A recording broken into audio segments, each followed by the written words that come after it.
ጋይስ አሰላሙ አለይኩም ወራህመቱላሂ ወበረካቱ። ውድና የተከበራችሁ እህቶቼ ከስራ ገና እየገባሁኝ ነው። አሁን ከስራ እየገባሁ ነው። ገና አልተቀመጥኩም፣ አባያዬንም አላወለኩም እና ለእናንተ ማለት ነው በጣም አስፈላጊ የሆነ ነገር ሊነግራችሁ ነው የመጣሁት።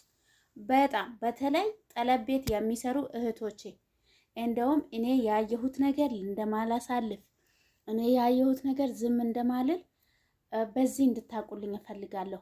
አንደኛ ነገር በመጀመሪያ ደረጃ ያየሁትን ቪዲዮ ያለ መስራቴ ትልቅ ይቅርታ ጠይቃችኋለሁ።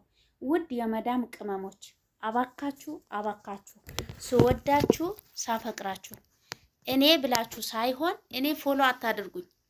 ለኔ ብላችሁ ሳይሆን የኔ መረጃ የሚጠቅማችሁ ከሆነ እኔ ማስተላልፈው ነገር ይረዳናል፣ ይጠቅመናል የምትሉ ከሆነ በእናታችሁ ለመዳም ቅመሞች ሼር አድርጉ።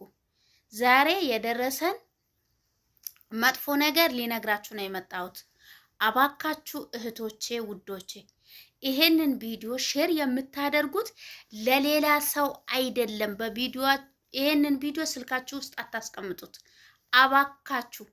እውነትም የመዳም ቅመም የምትወዱ ከሆነ እውነትም የመዳም ቅመም ነገ ችግር ሲደርስባት፣ ነገ መዳም ስታስራት፣ ነገ የሆነ ነገር ሲከሰትባት ወየ ያዙኝ ልቀቁኝ እርዳታ እናድርግ አገር እናስገባት እንርዳት ከማለታችን ይልቅ ዛሬ ላይ እህቶቻችን በጣም መምከር ያስፈልገናል።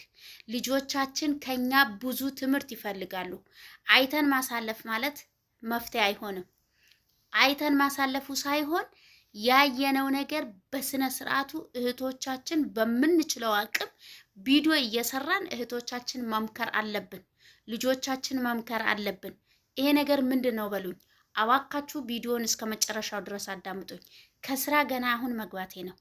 በተለይ መዳሞች ሰራተኞቻቸው ሰርግ ሲሄዱ እንደዚሁም ደግሞ የሆነ ዝግጅት ላይ ሲሆኑ ልጅ እንዲያዝላቸው ሰራተኞቻቸውን ይዞ ይሄዳሉ። እዛን ሰዓት የኛ መዳም ቅመሞች ልጆቻችን እህቶቻችን ሳያውቁ ቪዲዮ ይቀርጻሉ።